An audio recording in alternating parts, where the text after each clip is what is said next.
Good evening, all of you.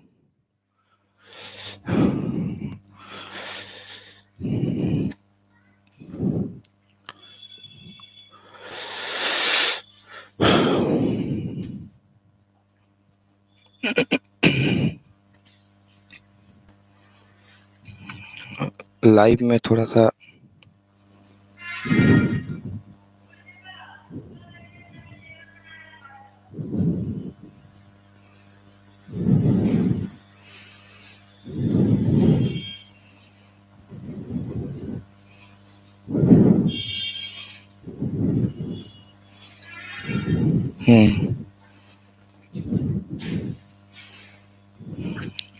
Good evening.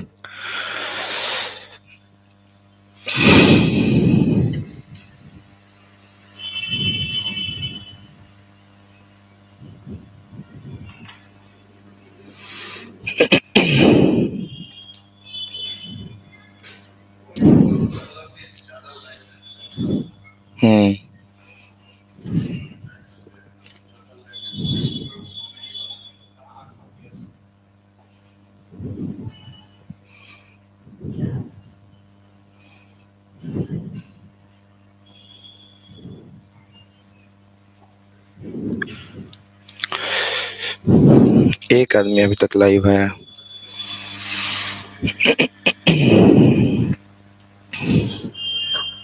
Continue.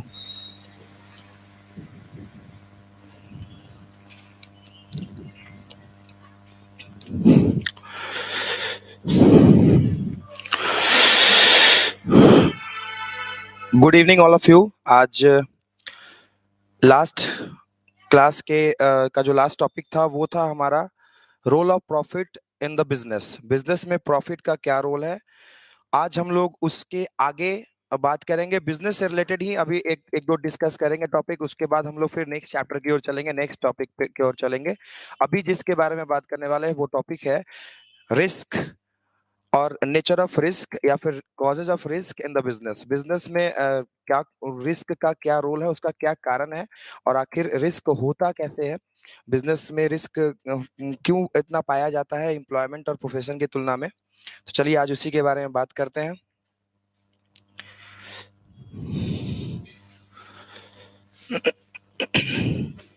सब लोग live हो जाइए जल्दी से, जितने भी सारे लोग हैं. फिर मैं टॉपिक को स्टार्ट करूं आगे.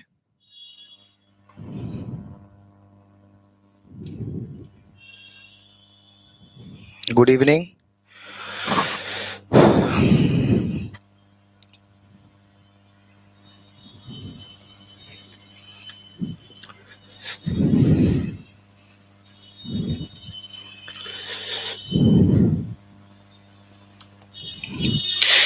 बिजनेस में जिस तरह से प्रॉफिट का रोल होता है, same in the same manner risk भी अराइज होता है. जहां रिस्क होगा, जितना ज्यादा रिस्क होगा, लेवल ऑफ रिस्क जितना हाई होगा, बिजनेस की प्रॉफिटेबिलिटी उतनी ही ज्यादा जो है वो समझी जाती है. सिंपल सी बात अगर ऐसे कहें कि risk refers to the uncertainties involve in the business.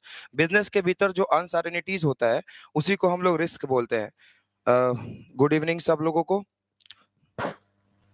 Business के अंदर जो अनसर्टेनिटीज होती है, मैंने कहा रिटर्न का कोई सर्टेनिटी नहीं होता है कि बिजनेस में रिटर्न आपको सर्टेन रिटर्न आएगा. दूसरी बात, बिजनेस में प्रॉफिटेबिलिटी जो होती है जिसको रिटर्न हम लोग बोलते हैं. बिजनेस का जो रिटर्न है, जो रिवॉर्ड है वो प्रॉफिट है. प्रोफेशन का रिवॉर्ड जो है वो पेशा है, फीस है. और एम्प्लॉयमेंट का जो रिटर्न होता है, जो उसका आउटपुट होता है, जो उसका रेम्यूनरेशन होता है, वो सैलरी और वेज के रूप में हम समझते हैं. ठीक है. अभी रोल ऑफ प्रॉफिट के आगे का टॉपिक यही है कि रिस्क क्या है, रिस्क कैसे बिजनेस में इन्वॉल्व होता है. ठीक है.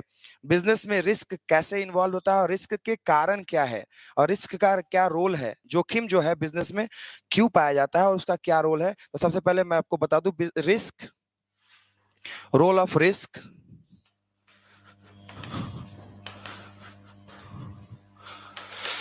इन द बिजनेस.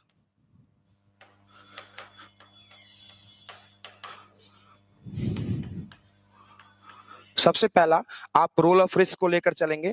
तो सबसे पहला रोल जो है रिस्क का रोल है कि भैया ये पार्ट ऑफ बिजनेस कहा जाता है इसको. Risk is the part of business, किसी भी तरह का अगर आप बिजनेस करते हो तो उसमें आपको रिस्क इन्वॉल्व होगा ही होगा। ठीक है। दूसरा, पहला, ये पार्ट ऑफ बिजनेस है, रिस्क है, बिजनेस है तो जाहिर सी बात है उसमें रिस्क पाया ही जाएगा। बिना रिस्क का कोई बिजनेस पॉसिबल नहीं है। हर जगह हर बिजनेस में रिस्क की आवश्यकता होती है। दूसरा, आप देखेंगे risk arise due to uncertainties. It arises, it arises due to uncertainties. यह अनिश्चितताओं के कारण पैदा होता है। बिजनेस में जो रिस्क होता है वो अनिश्चितताओं के कारण पैदा होता है। अनिश्चितता मतलब अनसर्टेनिटी अगर है, अगर बिजनेस में, जाहिर सी बात है कि सर्टेन नहीं होता है कुछ भी इसमें। व्यवसाय में, पेशा और रोजगार के तुलना में ये थोड़ा अनसर्टेन होता है, जाहिर सी बात है, इसीलिए रिस्क अराइज होता है। It arises due to uncertainties, part of business risk कहा जाता है। ठीक है। और भी दो तीन फिर इसके रोल है बिजनेस में, मैं आपको बता दूं। पहले ये दोनों आप नोट करें, नोट करते चले साथ में।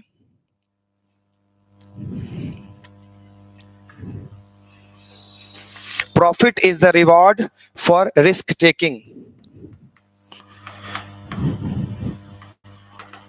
Profit is the reward of risk taking. Profit जो है वो रिस्क लेने का रिवॉर्ड है। ठीक है। उसके बाद degree of risk, degree of risk involve नहीं, डिपेंड्स ऑन,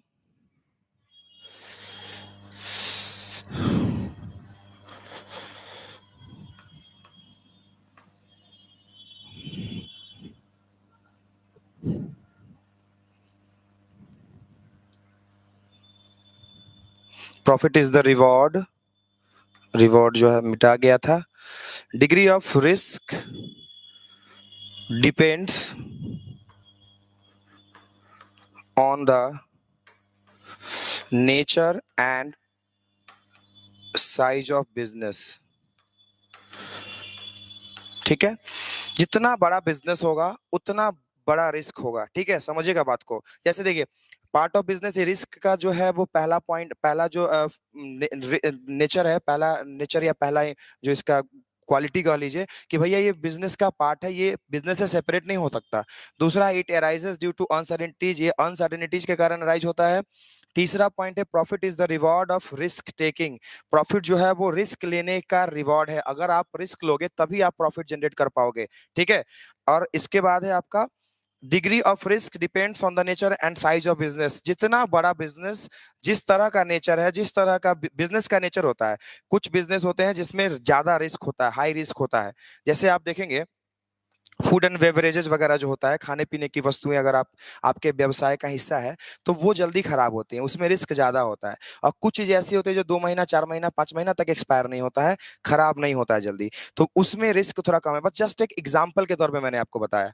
ठीक है। ऐसा नहीं है कि सिर्फ मतलब इसी तरह की बिजनेस होती है, और भी बहुत तरह की बिजनेस होती है।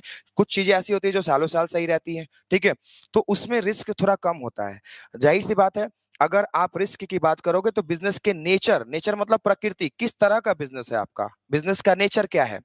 दूसरा, साइज, जितना ज्यादा जितना बड़ा बिजनेस होगा, जितना ज्यादा आप पैसा लगाओगे, जितना ज्यादा। गुड इवनिंग विशाल जी, सब लोग जल्दी से लाइव हो जाइए क्योंकि टॉपिक आगे बढ़ेगा फिर, तो पीछे वाला आपका छूटेगा। अ, कहने का मतलब कि बिजनेस का साइज जितना बड़ा होगा, बिजनेस का नेचर जैसा होगा, उस हिसाब से रिस्क जो है वो इन्वॉल्व होता है बिजनेस में। ठीक है। 4 पॉइंट हो गए, चाहे तो लिखते चलिए, कॉपी पेन रेडी रखिए या स्क्रीनशॉट लेते चलिए। ठीक है।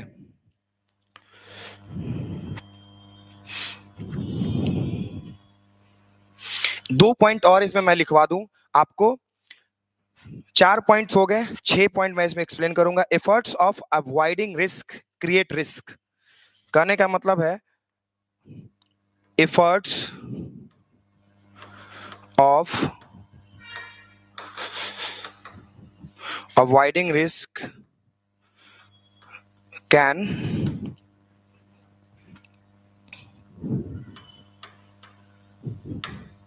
create more risk.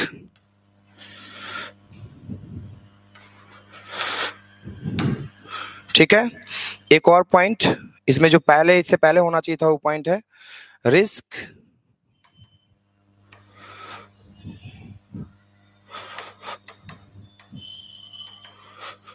Is unavoidable. ठीक है, ये पॉइंट समझिएगा। रिस्क को बिजनेस से आप सेपरेट नहीं कर सकते हो। रिस्क जो होता है वो अनअवॉइडेबल होता है। ओके, बता देंगे। 4 नंबर, पहले आप समझिए इस 6 को एक बार लिख लीजिए, सब लोग नोट कर लीजिए कि ये 6 पॉइंट जो है वो आपको role of risk in the business, business में रिस्क का क्या रोल है। अगर बिजनेस कर रहे हैं तो रिस्क से घबराना नहीं पड़ेगा। जोखिम, जोखिम रिस्क को हिंदी में जोखिम बोलते हैं। लोगों को अगर रिस्क जोखिम, बिजनेस में सबसे ज्यादा जोखिम पाया जाता है भैया। बिजनेस करना लोग क्यों नहीं चाहता है? जो जो लोग रिस्क नहीं लेना चाहते हैं उनके लिए बिजनेस नहीं है। वो चाहे तो बिजनेस से दूर रहें, ठीक है। बट पहला पॉइंट पार्ट ऑफ बिजनेस, ये बिजनेस का एक हिस्सा होता है। दूसरा, it arises due to uncertainties, ये अनसर्टेनिटीज के कारण अराइज होता है। आपको पता हो कि आप फलाने एग्जाम में पास कर जाने वाले हो तो आपका रिस्क खत्म हो जाता है, तो आपके पास जोखिम रहेगा ही नहीं। तो इस तरह का जो है वो रिस्क मतलब अनसर्टेनिटीज के कारण पैदा होता है, अराइज करता है, ठीक है। गुड इवनिंग सब लोगों को। Profit is the reward of risk taking, profit जो है वो रिस्क लेने का रिवॉर्ड है। जाहिर सी बात है, हम रिस्क नहीं लेंगे हमको प्रॉफिट नहीं होगा। चौथा point, degree of risk depends on the nature and size of business, business जिस प्रकार का है उसमें रिस्क उसी हिसाब से होता है। किसी प्रकार मतलब जैसे मान लो कि एक छोटा बिजनेसमैन है, जो मतलब छोटा सा एक व्यवसायी है जो सब्जी का बिजनेस करता है। अगर उसकी सब्जी 2-3 दिनों में नहीं बिकी तो खराब होना शुरू हो जाता है। फल के व्यापारी का देखते होंगे, बहुत सारा सर गल जाता है। तो उसका जो नेचर है वो फल का है। वो 50,000 रुपया लगा करके एक फल का बिजनेस करता है। और उसका फल अगर खराब हो गया, उसका जो प्रोडक्ट है, उसका जो गुड्स है वो खराब हो गया, तो उसके साथ रिस्क ज्यादा है। वो ज्यादा रिस्क इन्वॉल्व करके चलता है। उस अगर उसका 2-3 दिन में माल सप्ताह दिन के अंदर नहीं निकला, नहीं बिका, तो उसको ज्यादा लॉस होने के चांसेस है। उसी तरह अगर कोई दूसरा व्यक्ति 50,000 रुपया लगा करके किराना का दुकान खोले हुए है, एग्जाम्पल दे रहा हूं मैं, 50,000 में किराना का दुकान क्या खाक होगा। बट फिर भी अगर आप देखें तो उसमें कुछ चीजें ऐसी हैं जो दो दो दिन, 4 दिन, सप्ताह दिन नहीं, मतलब महीनों दिन तक चल सकता है। वो अगर नहीं भी बिकता है तो महीना, 15 दिन, 2 महीना, 4 महीना रह सकता है वो। ऐसी भी चीजें होती हैं। तो उस तरह मतलब बिजनेस के नेचर से रिस्क इन्वॉल्व होता है, ठीक है। और उसके साइज पे भी डिपेंड करता है। जितना ज्यादा पैसा लगाओगे, अगर लॉ जैसे अभी अडानी का जो शेयर्स है, Adani, Gautam Adani, Adani group of companies का जो शेयर्स है वो डाउनफॉल में गया है। तो एक बेस्ट एग्जांपल आप लोगों के लिए समझने के लिए, अगर आपने उस कंपनी में पैसा लगाया है, किसी ने 1 लाख लगाया, और अगर मान लीजिए कि 40% डूबा है, तो जिसने 1 लाख रुपया लगाया है उसका 40,000 डूबा, जिसने 10,000 लगाया होगा उसका 4,000 डूबेगा। तो मतलब परसेंटेज डूबा है 40%, एग्जाम्पल के तौर पे। अब कितना डूबा है एग्जैक्टली मुझे नहीं पता, मैं आपको बस एक मतलब एक लेवल बता रहा हूँ, साइज ऑफ बिजनेस के हिसाब से को एक्सप्लेन कर रहा हूँ कि अगर आपने 1 लाख रुपया लगाया है और अगर 40% नुकसान उठाना पड़ रहा है, तो आपको 40,000 का नुकसान हुआ। और जिसने 10,000 लगाया है उसको 4,000 का नुकसान हुआ, चूंकि 10,000 का 40% 4,000 होता है। और जिसने 1,000 रुपए का शेयर खरीदा होगा उसको 400 का नुकसान होगा। नुकसान सबको हुआ, लेकिन लेवल थोड़ा अलग अलग है, क्योंकि जिसने ज्यादा इन्वेस्ट किया था, जिसने बड़े लेवल पे बिजनेस किया था, उसको ज्यादा लॉस हुआ। जिसने ज्यादा, इसी तरह से प्रॉफिट भी होता है। अगर प्रॉफिट अगर 40% का हुआ, तो जो 1 लाख लगाया उसको 40,000 का प्रॉफिट हुआ, जो 10,000 लगाया उसको 4,000 का प्रॉफिट हुआ, जिसने 1,000 लगाया था उसको 400 का प्रॉफिट हुआ। समझ रहे बात को? समझा पा रहा हूं मैं?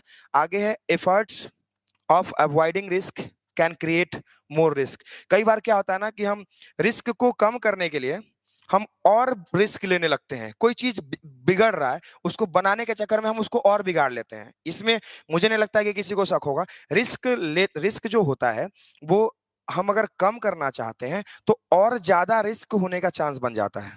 इस बात को समझिएगा। इसलिए ये इसका एक और नेचर है। उसके बाद है रिस्क इज अनअवॉइडेबल। ये मान कर चलिए बिजनेस कर रहे हैं तो रिस्क को अवॉइड नहीं किया जा सकता है, ठीक है। आई थिंक ये 6 पॉइंट्स आप लोगों के क्लियर होंगे। आगे बढ़ते हैं। इसका स्क्रीनशॉट लेना चाहते हैं ले सकते हैं, नहीं तो फोटो खींच लीजिए आप लोग, सॉरी लिख लीजिए। अब आगे नेक्स्ट टॉपिक पे चलते हैं।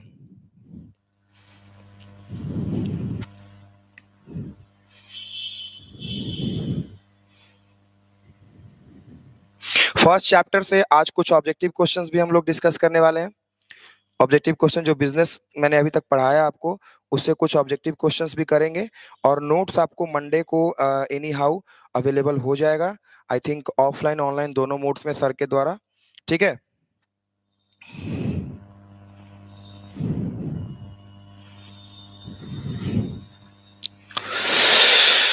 चलिए फिर नेक्स्ट पेज पे चलते हैं, अगली टॉपिक के ऊपर बात करते हैं।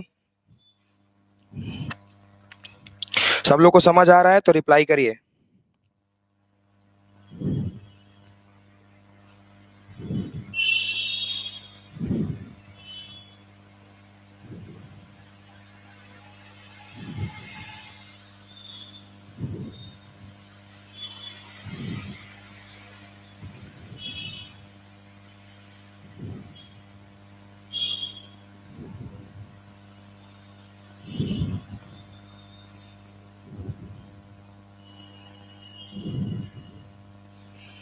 ओके,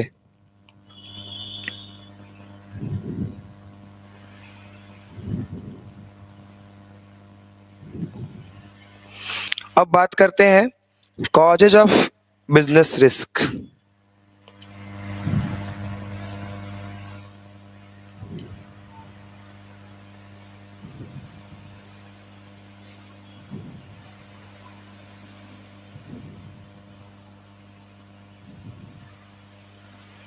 कारण क्या होता है, बिजनेस में रिस्क होने के क्या क्या कारण है, सबसे पहले कारणों के बारे में जाने।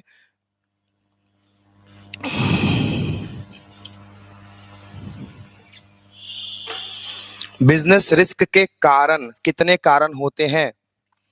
कॉजेज ऑफ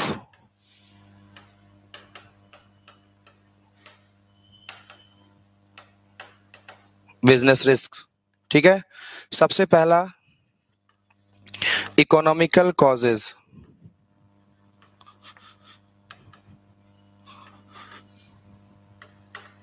आर्थिक कारण। ठीक है,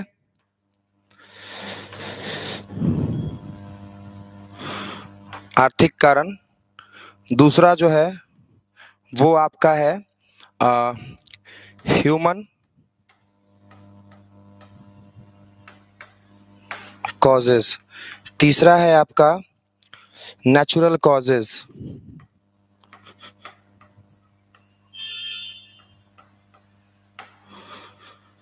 ठीक है, बिजनेस रिस्क के अराइज होने के कितने कारण हैं? Economical causes, natural causes, human causes और फिजिकल कॉजेज। ठीक है,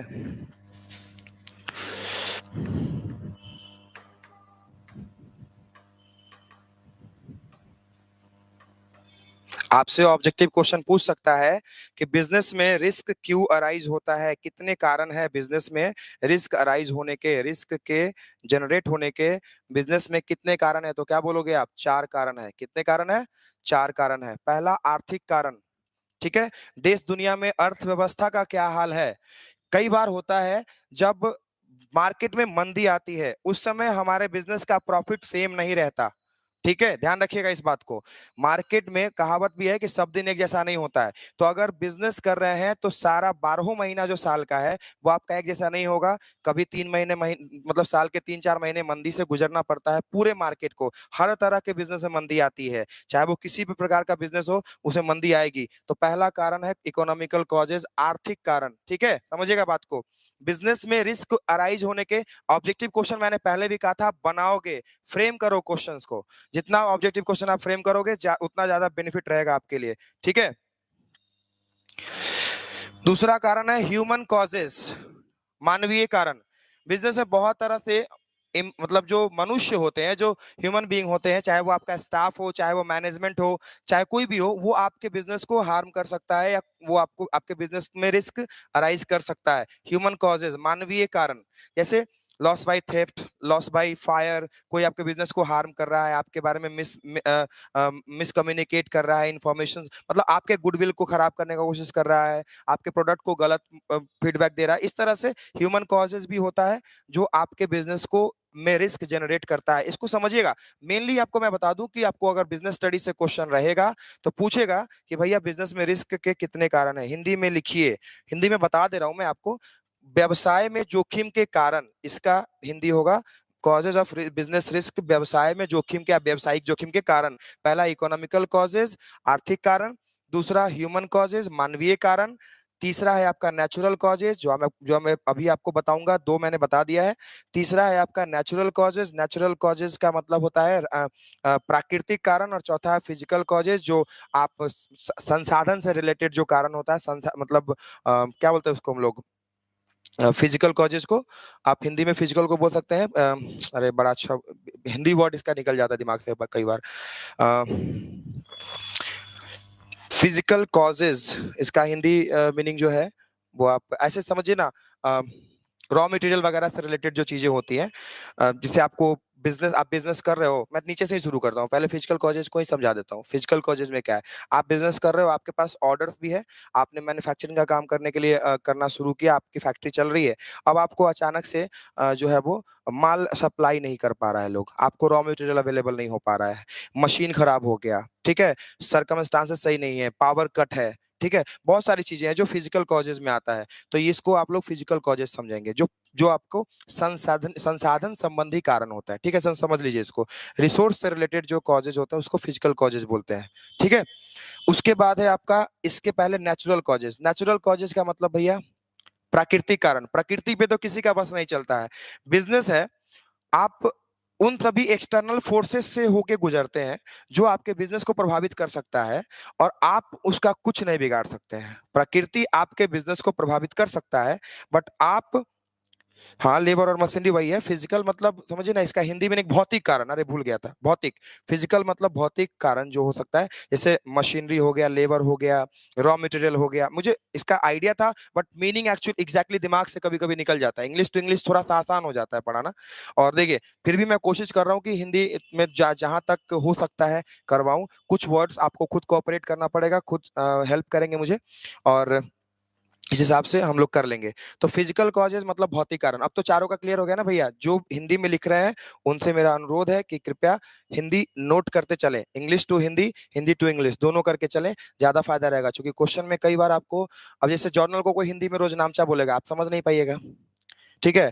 आप कई कई सारे ऐसे वर्ड्स हैं जो इंग्लिश टू इंग्लिश आपको समझ में आसानी से आ जाता है, और हिंदी अब आप उसका खोजने चलोगे, जैसे अब स्टॉक, स्टॉक को हिंदी में रहतिया बोलते हैं, ठीक है। बहुत सारी ऐसी चीजें हैं।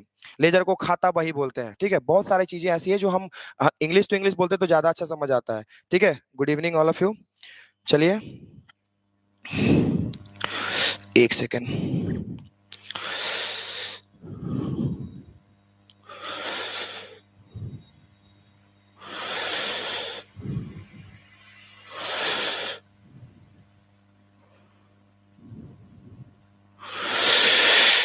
ओके, तो बिजनेस में जोखिम के कितने कारण है भैया?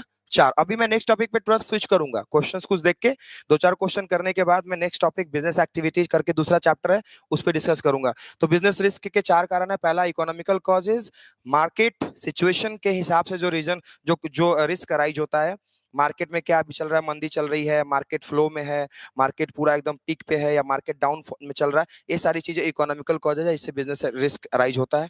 दूसरा ह्यूमन कॉजेज, मानवीय कारण, जैसे कोई बंदा आपके बिजनेस को इफेक्ट करना चाह रहा है पॉजिटिवली या नेगेटिवली, किसी भी तरह से, यस। भौतिक कारण मैं पहले भी बता चुका हूँ। नेचुरल कॉजेज, प्राकृतिक कारण, जैसे फ्लड हो गया, बारिश हो गई, बहुत ठंड पड़ रही है, ओले पड़ रहे हैं, ठीक है, बाढ़ आ गई, भूकंप आ गया, ये सब कारण से आपका बिजनेस अगर प्रभावित होता है। आपको याद होगा ओ माय गॉड, एक फिल्म था जिसमें परेश रावल साहब की जो दुकान है उसमें वो भूकंप से डिस्टर्ब हो जाता है, टूट जाता है, तो वो इंश्योरेंस कंपनी पे केस करते हैं। तो इंश्योरेंस कंपनी कहता है कि भैया हम कुछ नहीं जानते हैं, आप, आपका दुकान जो है भूकंप में गिरा है, उसका इंश्योरेंस नहीं होगा, तो आप भगवान से समझिए। तो वो मतलब मतलब समझिए कि एक तरह से एंटरटेनिंग फिल्म था, और कुछ मैसेज पॉजिटिव देके गया था वो, ठीक है। तो कहीं भी कुछ, कोई भी चीज दुनिया में बेकार नहीं है, हर चीज कहीं ना कहीं से आपको पॉजिटिव मैसेज देता है। आप बस उसको, पॉजिटिव मैसेज को एक्सेप्ट करते रहें, ठीक है।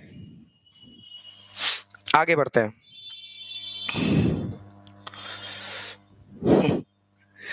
नेक्स्ट, फिजिकल कॉजेज क्लियर हो गया, नेचुरल कॉजेज क्लियर हो गया, ह्यूमन कॉजेज क्लियर हो गया, और अब आगे बढ़ते हैं, causes of business risk clear हो गया। आई थिंक आप लिख चुके होंगे। नेक्स्ट पेज पे चलते हैं। अगला जो हमारा टॉपिक है वो है, कुछ क्वेश्चंस में मेरे सामने है पीडीएफ में, तो मैं उसको जरा सा आपके सामने डिस्कस कर लूं उस क्वेश्चन को, फिर बात करेंगे। दो चार ऑब्जेक्टिव क्वेश्चंस पे क्लियर कर लेते हैं ताकि आपका जवाब भी आए। मतलब 5-7 क्वेश्चंस मैं अभी पूछूंगा फर्स्ट चैप्टर से, आप लोगों के बीच आप उसको एक्सप्लेन करेंगे, बताएंगे, अगर आपको इंटरेस्ट होगा तो, अगर आपको जानकारी होगी तो। ठीक है, मेरे पास पीडीएफ में है। बिजनेस में सक्सेस पाने के लिए क्या आवश्यक है, इनमें से क्या आवश्यक है? क्वेश्चन बहुत अच्छा है, मैं आपको बता दूं। The essential for getting success in business is, option है आपके व्यवसाय में। क्वेश्चन को गौर से सुनिएगा सब लोग, बस 5-7 क्वेश्चंस करेंगे, फिर बचा हुआ जो है हम लोग क्वेश्चन सेट प्रैक्टिस में करेंगे ताकि आपका डाउट्स क्लियर हो जाए। The essential for getting success in business is, business में सफलता हासिल करने के लिए हमें क्या चाहिए? आपके ऑप्शंस है कैपिटल, पहला है कैपिटल, दूसरा है आपका इफिशिएंट बिजनेस ऑर्गेनाइजेशन,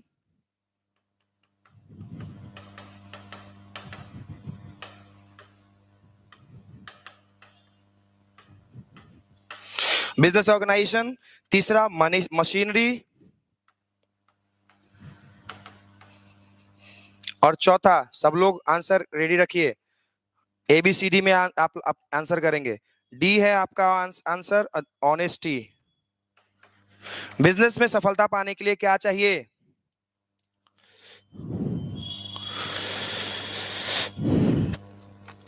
बिजनेस में सफलता पाने के लिए क्या चाहिए? What is the most required thing to get succeeded in the business? D. किसने कहा? विशाल जी। नहीं, ऑनेस्टी से काम नहीं चलेगा, ऑनेस्ट बन के चलिएगा, धोखा खा जाइएगा बिजनेस में, ऑनेस्टी से काम नहीं चलेगा। इसका आंसर क्या होगा, जल्दी बताइए आप लोग, जल्दी जल्दी जल्दी, फास्ट। सुबोध जी भी डी बोल रहे हैं, गलत है, मैंने पहले भी कह दिया था गलत है ये।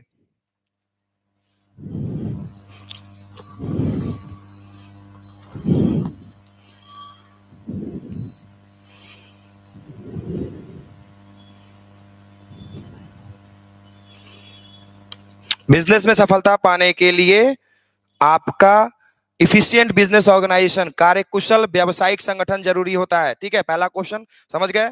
दूसरा क्वेश्चन, आइए बात करते हैं दूसरा क्वेश्चन के बारे में। पहला क्वेश्चन, मैं क्वेश्चन थोड़ा लंबा है, मैं लिखूंगा नहीं, पीडीएफ पे जब हम लोग प्रैक्टिस करेंगे तो बहुत सारे क्वेश्चन एक दिन में कर पाएंगे हम लोग। दूसरा क्वेश्चन है, बिजनेस इंक्लूड्स, या देखिए दूसरा क्वेश्चन हम पूछ रहे हैं,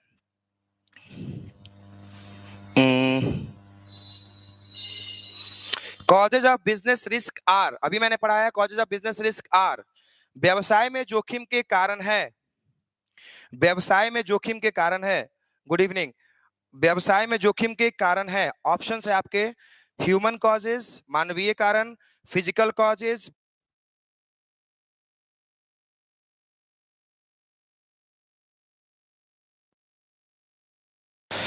व्यवसाय में जोखिम के कारण है, human causes, physical causes, natural causes, all of these.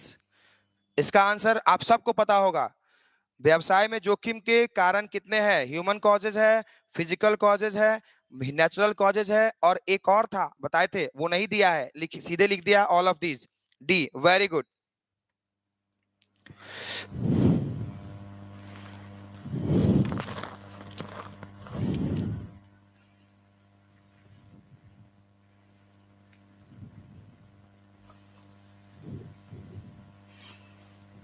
चलिए एक और क्वेश्चन देखते हैं।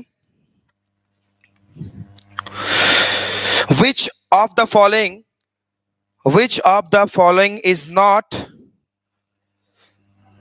An economic activity? Chapter number 1 जो चल रहा है, इसका लास्ट कर रहे हैं हम लोग, तो जाहिर सी बात है आपको बताना होगा बिजनेस, इसमें से कौन सा ऐसा एक्टिविटी है जो इकोनॉमिक एक्टिविटी नहीं है? तो कौन सा ऐसा इकोनॉमिक एक्टिविटी नहीं है भैया? पहला मैं ऑप्शन दे दूं आपको।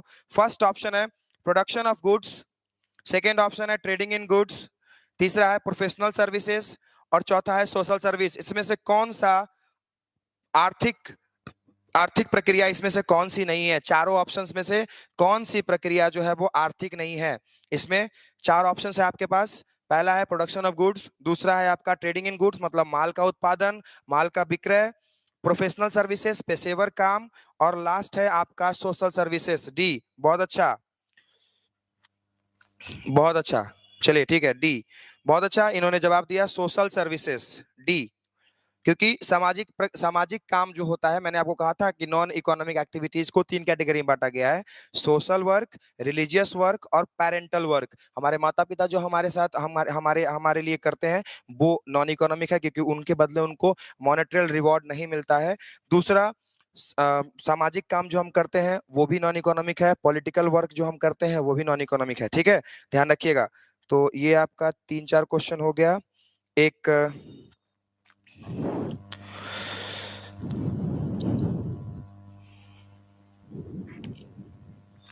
एक ऑप्शन है, एक क्वेश्चन और मैं पूछ लूं आपको, थोड़ा सा बोर्ड को क्लियर कर लें। सबसे पहला अभी एक लास्ट क्वेश्चन है, इसके बाद एक आध क्वेश्चन और पूछेंगे, फिर हम लोग। Okay, hello. नेक्स्ट क्वेश्चन है business objectives of business is, व्यवसाय का उद्देश्य इनमें से क्या है? व्यवसाय का उद्देश्य इनमें से क्या है? चलिए, सबसे पहला ऑप्शन है आपके पास, बिजनेस का ऑब्जेक्टिव जो है वो क्या है? Profit objective, service objective, tax evasion, tax में छूट या टैक्स में बचाव, और लास्ट है profit service objective both. A B C D में आपको आंसर करना है। फर्स्ट ऑप्शन मैं फिर से ऑप्शंस पढ़ दूं आपके लिए। थोड़ा सा प्रॉब्लम हो रहा है जब हम लोग पीडीएफ फाइल पे जब क्वेश्चन का सेट बनाना शुरू करेंगे तो। साइंस का क्लास थोड़े चल रहा है, ये स्टेट कॉमर्स के लिए चल रहा है क्लास। देखिए, objectives of business is profit objective, service objective मतलब लाभ उद्देश्य, सेवा उद्देश्य, उसके बाद आपका है टैक्स इवेशन, कर में बचत, कर में छूट, और एक और है आपका last profit service object both. आपको पहले क्या था बिजनेस का मतलब, देखिए ट्रेड और बिजनेस में क्या फर्क होता है? ट्रेड का ऑब्जेक्ट होता है कि किसी तरह से अपने प्रोडक्ट को जितना ज्यादा से ज्यादा हो सके सेल करें, सिर्फ सेल करना है। और बिजनेस का मतलब है कि कस्टमर्स को सेटिस्फाई करें, कस्टमर्स को सेटिस्फाई करते हुए, कस्टमर्स के वेलफेयर को ध्यान में रखते हुए, कस्टमर्स को विदाउट हार्म किए हुए, सोसाइटी को विदाउट हार्म किए हुए हम प्रॉफिट अर्न करें। ठीक है, प्रॉफिट भी अर्न करना है और सर्विस भी देना है। तो ये चौथा ऑप्शन सही था। इस चैप्टर से आपको 5-7 क्वेश्चन अभी ऑब्जेक्टिव जो ऑब्जेक्टिव है उसी पे बात करते हैं। अब आप मेरे 3-4 सवालों का जवाब दीजिए। इकोनॉमिक एक्टिविटीज को कितने कैटेगरी में बांटा जाता है?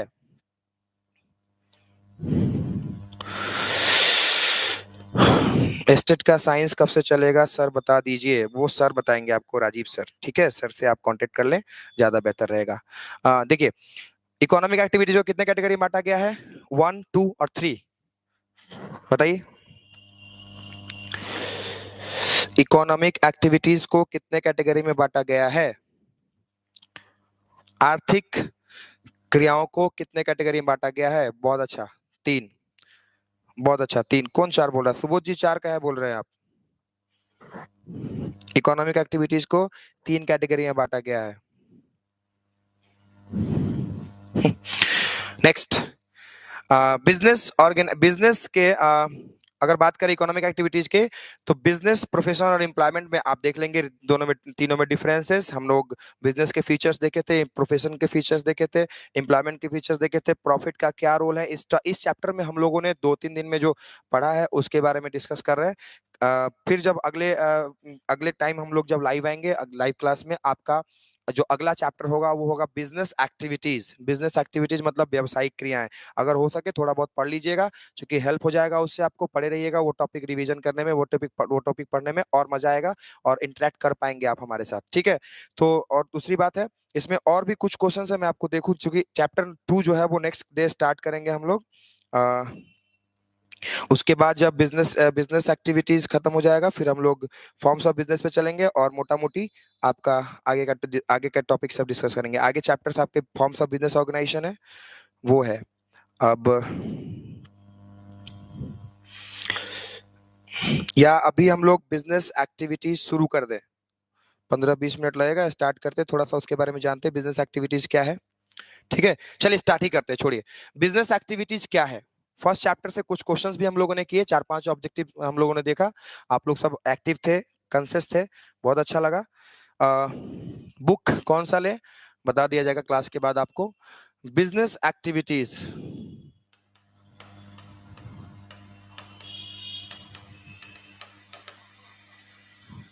व्यावसायिक क्रियाएं,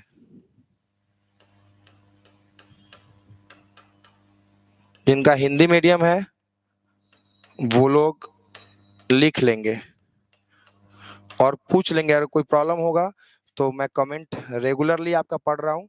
तो बिजनेस एक्टिविटीज किसको बोलते हैं, अभी हम लोग इसके बारे में बात कर लेते हैं 10-15 minute. The activities which are involve in the business. Business पहले डेफिनेशन क्या है, माल को बनाकर या खरीद कर बेचना मार्केट में बिजनेस कहलाता है। प्रॉफिट के मोटिव से, ध्यान रखें इस बात का, लाभ के उद्देश्य से वस्तुओं का उत्पादन करके बेचो या खरीद कर बेचो, उसको बिजनेस बोलते हैं। ठीक है भैया। अब जाहिर सी बात है, जब बिजनेस हम समझ गए हैं तो बिजनेस के अंदर आने वाली एक्टिविटीज को भी समझ लेंगे। दो ही चीज मैंने कहा आपको, पहला प्रोडक्शन या परचेज। ठीक है, ये पहला पॉइंट है। और दूसरा पॉइंट है आपका सेल्स, ठीक है, प्लस सर्विसेज। एक एजेंसी से आप बाइक खरीदते हैं, वो या कार खरीदते हैं, वो आपको बेच लेता है, उसके बाद आपसे उसका कोई संबंध नहीं रहता है क्या, वो सर्विसेज भी देता है आपको। ठीक है, वो बिजनेस कर रहा है, अगर वो सर्विसेज सही से नहीं देगा, आपके साथ अच्छे से ट्रीट नहीं करेगा, then you will never go there again. आप वहां पे दोबारा नहीं जाओगे, आप उस कंपनी से दोबारा रिश्ता नहीं रखोगे, आप दूसरी कंपनी में स्विच कर जाओगे, दूसरे प्रोडक्ट को यूज करने लगोगे। ठीक है, तो बिजनेस करना अपने आप में एक आर्ट है भैया। बिना आर्ट जाने, बिजनेस का आर्ट वगैरह जाने आप बिजनेस नहीं कर सकते हैं। बिना मंत्र जाने, जैसे सांप के बिल में लोग हाथ नहीं डालते हैं, उस तरह से बिजनेस के बारे में अगर आपको नहीं पता है, बिजनेस करने की कला आप नहीं जानते हैं, तो बिजनेस करने की कला जान ले तब जाके किसी बिजनेस में हाथ आजमाए, ज्यादा अच्छा रहेगा। ठीक है, ठोकर खा के सीखने से अच्छा है कि थोड़ा बहुत हम लोग पहले से सीख के जाए। सुबोध जी, बुक का नाम बता दिया जाएगा। अभी बात करते हैं, नेक्स्ट टॉपिक हमने स्टार्ट कर दिया है, चैप्टर नंबर 2 है बिजनेस स्टडीज का, बिकॉज हमारे पास वक्त कम है और सिलेबस बहुत ज्यादा है, तो आई होप आप समझेंगे। पहला चैप्टर से आपको जब और भी सारे क्वेश्चंस का सेट मिलेगा तो आपको और मजा आने वाला है क्वेश्चन बनाने में।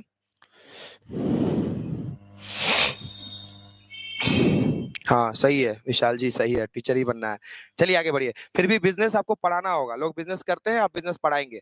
तो देखिए, बिजनेस एक्टिविटीज को मैंने कहा डेफिनेशन से दो चीजें अराइज होती है। बिजनेस एक्टिविटीज मतलब व्यावसायिक क्रियाओं से अभिप्राय उन सभी क्रियाओं से है जो व्यवसाय के दौरान एक व्यवसायी के द्वारा किया जाता है। अब कौन कौन सी क्रिया है भैया, कौन कौन सी एक्टिविटीज है? Business activities refers to those activities which are performed in the way of business. Business के मार्ग में की जाने वाली सभी क्रियाएं बिजनेस एक्टिविटीज या व्यावसायिक क्रियाएं कहलाती हैं। ठीक है भैया, यहां तक में कोई डाउट नहीं है। देखिएगा, अब देखिए मैंने डेफिनेशन से दो चीजें निकाली है इसमें, पहला प्रोडक्शन और दूसरा परचेज। या तो बना के बेचो या खरीद कर बेचो। ठीक है, दूसरा सेल्स प्लस सर्विसेज, इसको सेल्स ही कहें ज्यादा अच्छा रहेगा। प्रॉफिट तभी होगा ना जब हम माल को बनाएंगे और बेचेंगे या खरीदेंगे और बेचेंगे। ठीक है, अब बात करेंगे कि सर ये तो नहीं होगा ना, बिजनेस एक्टिविटीज को इन दो कैटेगरी में तो नहीं बांटा गया सर, हम लोगों ने तो कुछ और पढ़ा था। अब बताते हैं, प्रोडक्शन जो है वो रिलेट करता है, प्रोडक्शन रिलेट करता है या परचेज, प्रोडक्शन रिलेट करता है आपका, अब थोड़ा सा सीरियसली अपने टॉपिक पे फोकस करें। पहला है इंडस्ट्री। बिजनेस एक्टिविटीज को दो कैटेगरी में बांटा गया है, इंडस्ट्रीज। दूसरा है भैया कॉमर्स। इसको हम लोग बोलेंगे उद्योग।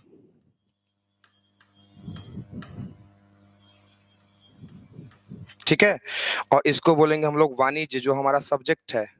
अब आप लोग बताइए, कल मैंने क्वेश्चन पूछा था कि बिजनेस के अंदर कॉमर्स है कि कॉमर्स के अंदर बिजनेस है, तो एक दो लोग ने ही जवाब दिया था। देखिए, इंडस्ट्रीज बिजनेस एक्टिविटीज के अंदर दो चीजें आती हैं। माल को बनाने का काम इंडस्ट्री में होता है, उसको बेचना कैसे है, अंतिम उपभोक्ता तक, कंज्यूमर्स तक कैसे पहुंचाना है, ये आपका कौन बताता है?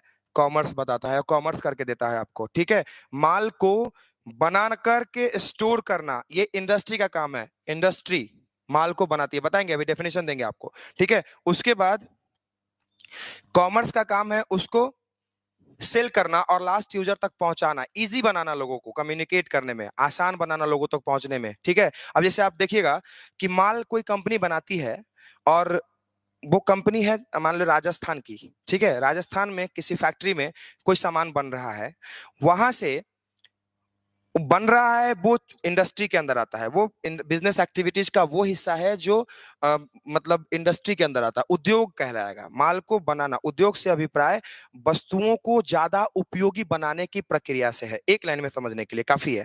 Industry refers to the process of making things more useful, चीजों को अधिक उपयोगी बनाना। जैसे मान लीजिए कि एक लकड़ी का टिम्बर है, उसको काट करके हम एक शीट बनाते हैं, उससे हम गेट, उससे हम फर्नीचर्स, उससे हम जो भी चीजें चाहे बना सकते हैं।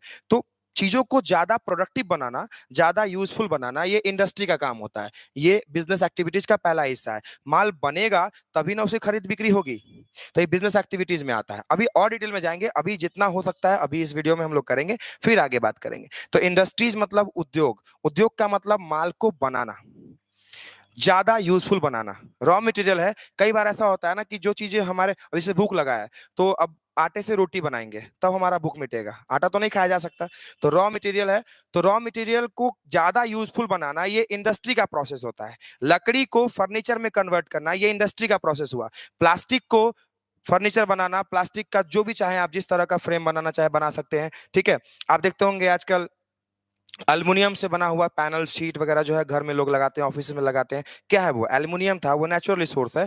नेचुरल रिसोर्सेज को, प्राकृतिक संसाधनों को, रॉ मटेरियल्स को ज्यादा उपयोगी बनाना, अधिक उपयोगी बनाना, ये इंडस्ट्री का काम होता है, उद्योग का काम होता है। और ये बिजनेस एक्टिविटीज का पहला हिस्सा है, बिजनेस का ही पहला हिस्सा है ये। ठीक है, ध्यान रहना चाहिए। अब देखिए, इंडस्ट्री क्लियर हो गया। अब आता है इंडस्ट्री मतलब माल बन गया। अब इंडस्ट्री में टाइप्स होते हैं, ऐसे ही इंडस्ट्री क्लियर नहीं हो जाएगा, मैं शॉर्ट में बता रहा हूं अभी। फिर समझ आ रहा है सब लोगों को? एक्सप्लेन कर, कमेंट करिए अगर समझ आ रहा है तो कमेंट करिए, फिर आगे बढ़ेंगे। इंडस्ट्री क्लियर हुआ सब लोगों का? इंडस्ट्री मतलब उद्योग, माल को बनाना और ज्यादा उपयोगी बनाना। ठीक है, जिस तरह की हमारी रिक्वायरमेंट है उसके हिसाब से गुड्स एंड सर्विसेज को बनाना, उनको मैन्युफैक्चर करना, उनको ज्यादा उपयोगी बनाना, उनको इस तरह से फ्रेम करना, इस तरह से तैयार करना ताकि वो ज्यादा यूजफुल हो पाए। ठीक है, ज्यादा उसका हम यूटिलाइज कर पाए। कॉमर्स का मतलब होता है वस्तु, बने हुए माल को अंतिम उपभोक्ता तक पहुंचाने का काम। Commerce refers to the link. Commerce is involves. Commerce refers to, या known to be, the link between the manufacturers and the last users. Manufacturer से माल को उठाकर, मैन्युफैक्चरर से माल को उठाकर और अंतिम उपभोक्ता तक पहुंचाना, ये कॉमर्स का काम होता है। किसका काम होता है भैया? अंतिम उपभोक्ता तक। ठीक है, सपोज करिए ये पेन है, ये पेन कोई कंपनी बनाती है, वो मतलब किसी अदर स्टेट से बनाती है, वहां पे बनाई, वो बना करके इसको मतलब ये स्मार्ट बोर्ड पे लिखने वाला पेन है, सपोज करिए इसका कीमत है 1,000 रुपया। अब ये 1,000 रुपया का पेन जो है वो किसी कंपनी के, किसी दूसरे स्टेट के किसी फैक्ट्री में बना है। तो ये जो जब बना है, ये बनने का प्रोसेस जो है वो है आपका इंडस्ट्री। अब वहां से हम इसको ऑनलाइन ऑर्डर किए हैं, तो कोई कंपनी ऑनलाइन ऑर्डर करे, या ऑनलाइन तो अभी आया है, मतलब पिछले 5-10 सालों में ऑनलाइन का ट्रेड बढ़ा है। हम लोग मतलब ई कॉमर्स के थ्रू चीजों को मंगाते हैं, उसको यूज करते हैं। लेकिन पहले क्या सिस्टम था? पहले सिस्टम था कि हम लोग को स्टोर से खरीदना होता था। तो वो कंपनी जो है बनाएगी, वो फिर बिहार में डिस्ट्रीब्यूटर डिस्ट्रीब्यूटर के पास भेजेगी, फिर डिस्ट्रीब्यूटर जो है होलसेलर को भेजेंगे, होलसेलर जो है वो रिटेलर को भेजेंगे, और रिटेलर हमारे पास लाएंगे। ठीक है, तो कहीं ना कहीं आप समझिएगा, एक पेन का एग्जांपल दिया मैंने, तो जो बनने के बाद का जितना भी प्रोसेस है, उसमें क्या क्या प्रोसेस शामिल हुआ? ट्रेड, खरीदना बेचना, एक बंदा दूसरे बंदे को बेच रहा है, दूसरा बंदा पहले बंदे से खरीद रहा है, ये पहला हो गया जिसको ट्रेड बोलेंगे। ये कॉमर्स के अंदर है। दोनों के बारे में कल हम लोग मतलब नेक्स्ट वीडियो में, नेक्स्ट क्लास में हम लोग बहुत अच्छे से डिस्कस करने वाले हैं इसके ऊपर। ठीक है, तो उसके बाद वहां से आया, उसके बाद इस माल का इंश्योरेंस होगा, इसमें बैंकिंग इन्वॉल्व होगा, इसमें ट्रांसपोर्ट लगेगा, माल वहां से उड़ के तो नहीं आ जाएगा ना, ट्रांसपोर्ट के थ्रू आएगा। उसके बाद इसका इंश्योरेंस होगा, पैकेजिंग होगी, इसका जो है वो क्या बोलते हैं उसको हम लोग, ट्रांसफर होगा, वहां से वहां आना, मतलब लोग इन्वॉल्व होगा इसमें। तो ये कॉमर्स के अंदर आता है। तो कॉमर्स में उन सभी क्रियाओं को शामिल किया जाता है जो बने हुए माल को अंतिम उपभोक्ता तक पहुंचाने में मदद करते हैं। ठीक है, इतना डेफिनेशन काफी है कॉमर्स का। फिर जब विशेष रूप से इसके सब टाइप्स पे चलेंगे, इसके टाइप्स पे चलेंगे, विशेष डिस्कस करेंगे डिटेल में जाकर के। चूंकि टाइम था 10 मिनट, तो मैंने सोचा दूसरा टॉपिक एक्सप्लेन कर दूं। अब आपको कम से कम अभी जो बताया उसमें बिजनेस एक्टिविटीज तो क्लियर हो गया होगा। आई थिंक बिजनेस एक्टिविटीज तो पक्का क्लियर हो गया होगा। उसके बाद इंडस्ट्रीज, इसमें दो तरह के बिजनेस एक्टिविटीज, मतलब इंडस्ट्रीज और कॉमर्स को जब जोड़ोगे तो बिजनेस एक्टिविटीज बनता है वो। ठीक है, अगर इंडस्ट्रीज और कॉमर्स दोनों को जोड़ोगे तब जाके बिजनेस एक्टिविटीज में कन्वर्ट हो जाता है। बिजनेस एक्टिविटीज का मतलब ही है ये दोनों से, इंडस्ट्रीज और कॉमर्स। ठीक है, फिर अगले वीडियो में इंडस्ट्री तीन तरह का होता है। आपको अगर ऑब्जेक्टिव क्वेश्चन जानना है मैं बता दूं, इंडस्ट्री तीन तरह का होता है, प्राइमरी, सेकेंडरी और टर्शियरी। और कॉमर्स के भी दो पार्ट होते हैं, मैं एक्सप्लेन कर दूं, लिख देता हूं उसको थोड़ा सा। इंडस्ट्री तीन तरह का होता है, फिर से मैं लिख देता हूं, चलिए। बिजनेस एक्टिविटीज के कितने टाइप्स? दो। पहला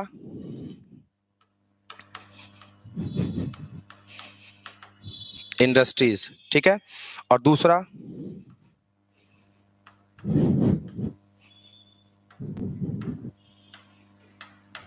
कॉमर्स। इंडस्ट्रीज में आप आएंगे तो ए बी सी करके चलेंगे। प्राइमरी इंडस्ट्री, हिंदी में बोल देता हूं, इंडस्ट्री मतलब उद्योग, और प्राइमरी इंडस्ट्री मतलब होता है प्राथमिक उद्योग। लिख लेंगे, इसका मीनिंग वगैरह जो हम लोग अगले वीडियो में जानेंगे और समझेंगे। उसके बाद है आपका सेकेंडरी इंडस्ट्री, ठीक है। तीसरा है आपका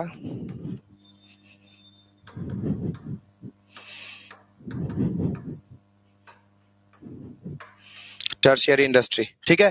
प्राथमिक उद्योग, द्वितीयक उद्योग, तृतीयक उद्योग, ठीक है, समझिएगा। तीनों इंडस्ट्रीज का टाइप है। ओके, प्राथमिक उद्योग, इसका इसका मतलब हुआ प्राथमिक उद्योग, इसका मतलब हुआ सेकेंडरी, सेकेंडरी मतलब द्वितीयक उद्योग, और इसका मतलब हुआ टर्शियरी यानी कि तृतीयक उद्योग। ठीक है, आगे नेक्स्ट। कॉमर्स के दो टाइप होते हैं। पहला ट्रेड, इसका मतलब होता है व्यापार। देखिए बिजनेस और ट्रेड में अंतर होता है। बी, एड्स टू ट्रेड, व्यापार की सहायक क्रियाएं।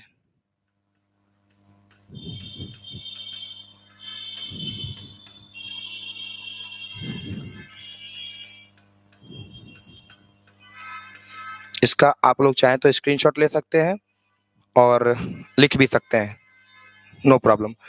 व्यापार की सहायक क्रियाएं, एड्स टू ट्रेड और ट्रेड। ठीक है, आज के लिए इतना ही रहने दिया जाए, फिर हम लोग नेक्स्ट क्लास में इन दोनों के बारे में डिस्कस करेंगे। तब तक के लिए आप सब लोग जितना करवाया गया उसको देखिए। और चैप्टर नंबर 1-2 बिजनेस स्टडीज को हम लोग बिजनेस ऑर्गेनाइजेशन भी बोलते हैं। तो हो सकता है आपको कोई किताब मिले उसमें बिजनेस ऑर्गेनाइजेशन के बारे में लिखा हो, और लिखा हो कि बिजनेस ऑर्गेनाइजेशन है, तो आप खुद देखते रहेंगे उसका। चैप्टर नंबर 1-2-3 जितना हो सके, जितना ज्यादा से ज्यादा क्वेश्चन कर पाए। और मेरे लिए भी क्वेश्चन लाई, कोई दिक्कत नहीं है कि आपको सिर्फ मैं ही क्वेश्चन दूंगा तभी आप करेंगे। ऑनलाइन ऑफलाइन दोनों मोड्स में जो क्लासेस है स्टार्ट हो चुकी है, आप जुड़े रहेंगे, बने रहेंगे हमारे साथ। और आ, ऐसे ही आप क्या बोलते हैं, ये कलर नहीं दिखता है, अच्छा अब दिख रहा होगा। बिजनेस एक्टिविटीज, इसमें भी क्वेश्चन आप कुछ क्वेश्चन बना सकते हो। बिजनेस एक्टिविटीज कितने तरह का होता है? दो तरह का होता है भैया, इंडस्ट्रीज और कॉमर्स। उसके बाद इन दोनों में इंडस्ट्री के कितने प्रकार होता है? बोले आपको कोई कि उद्योग कितने प्रकार का होता है, बोलेंगे 3 तरह का होता है। ठीक है, और कॉमर्स में के कितने भाग होते हैं? तो बोलेंगे 2 भाग होते हैं, ट्रेड और एड्स टू ट्रेड। ठीक है, एड्स टू ट्रेड मतलब ट्रेड और उसकी सहायक व्यापार और उसकी सहायक क्रियाएं। ठीक है, चलिए आज इतना ही रहने दीजिए। तब तक के लिए बाय, मिलते हैं अगले क्लास में नेक्स्ट डे। अब वो मंडे को होगा लाइव सेशन, फिर से ऑफलाइन ऑनलाइन दोनों जो है मंडे को होगा। कल ऑफ रहेगी आपकी क्लास। तब तक के लिए बाय, थैंक यू।